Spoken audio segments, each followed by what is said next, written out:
ইজিপ্তৰ পিৰামিড আকৃতিৰ এটা ব্যতিক্ৰমী প্ৰাৰ্থনা গৃহ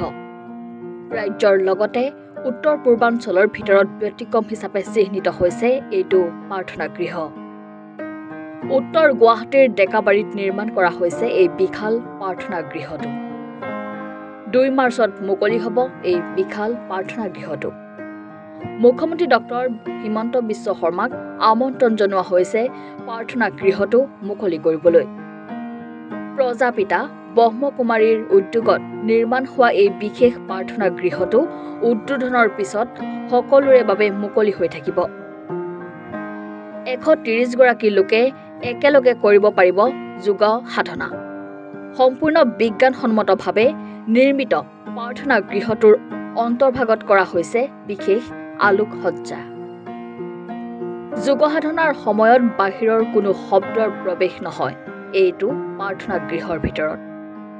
প্ৰাৰ্থনা গৃহটোৰ বাবে প্ৰয়োজন হৈছে প্ৰায় 1 কোটি টকা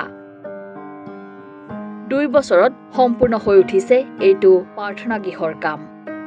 এইটো হ'ল আমাৰ পিৰামিড মেডিটেশ্যন পিৰামিড এইটো আমাৰ প্ৰজাপিতা ব্ৰহ্মকুমাৰী ঈশ্বৰীয় বিশ্ববিদ্যালয়ৰ পৰা বনাইছো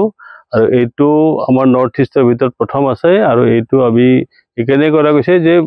মেডিটেশ্যনৰ কাৰণে গোটেই নৰ্থ ইষ্টৰ ভিতৰত এইটো প্ৰথম হৈছে আৰু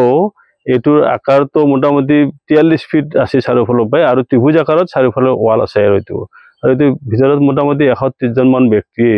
ইয়াতে যোগ সাধনা কৰিব পাৰিব আৰু যোগ সাধনাৰ ফলত এইটো শান্তি অনুভূতি হ'ব সেইটো কাৰণে এইটো পিৰামিডটো স্থাপন কৰিছে আৰু এইটো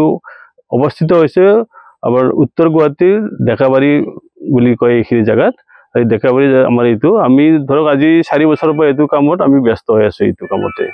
আৰু এইটো আমি 2 তাৰিখে মুকলি কৰিম বুলি আমি ভাবিছো মুখ্যমন্ত্ৰী আহাৰ সম্ভাৱনা এটা আছে 2 তাৰিখে তেওঁ প্ৰতিশ্ৰুতি দিয়া নাই যদিও তথাপিতো আহিম বুলি বহুত সম্ভাৱনা আছে আৰু সেইটো ভাবিছো উত্তৰ গুৱাহাটীৰ পৰা খৰ্গেশ্বৰ নাথৰ ৰিপৰ্ট এনি ভাৰত 24